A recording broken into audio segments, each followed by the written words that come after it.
I am glad to welcome everyone who came to my channel. I want to cook flounder in the oven for dinner tonight.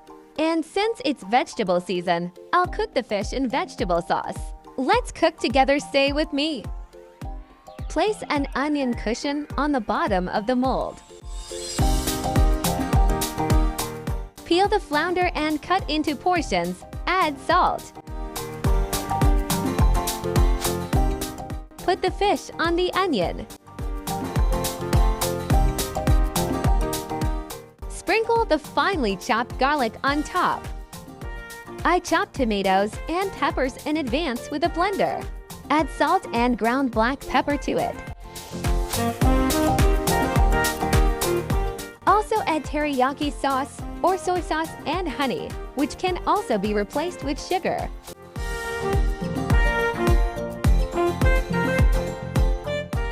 Stir and pour the sauce over the fish.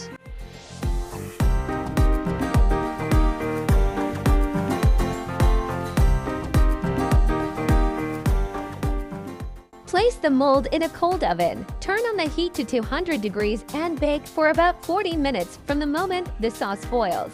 Friends, if you like the recipe, write comments, put likes. I will also be glad if you support the channel by subscribing.